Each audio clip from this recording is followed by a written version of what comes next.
Mis teid üllatab lähimal ajal?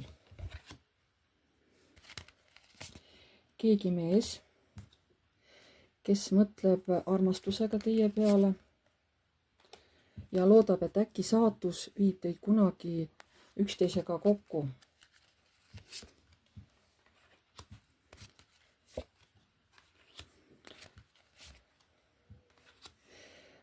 Teil on mingisugune paus, kas olete haige olnud või teid üllatab, et see, kui te siin olete, no kas oma kodus või te kuulete kellegi vaidlust, kas siis teises ruumis või kuulete kellegi vaidlust pealt.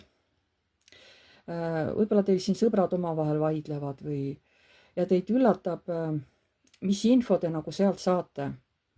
See on midagi sellist, millisest sellest infost te saate ise kasu. Mis teid üllatab lähimal ajal?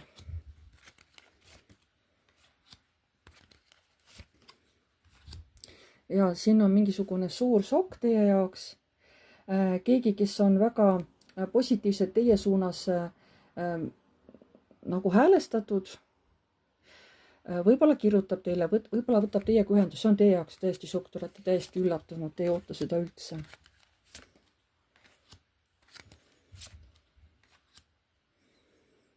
Te ise olete selline hästi vaimne naine ja tõesti keegi mees mõtleb teie peale. Te võib-olla isegi ootate teda külla. Võib-olla kunagi saate isegi kokku.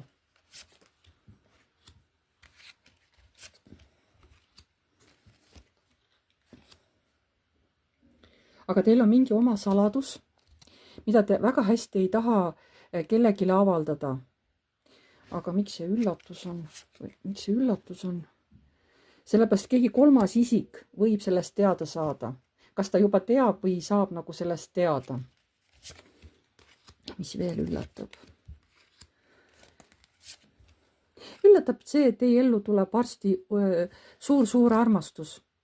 Te ei oota seda, te isegi ei oska seda oodata, aga see tuleb nagu hästi sukane soe, nagu soe päike teie ellu. Ja te saate päriselt õnnelikuks.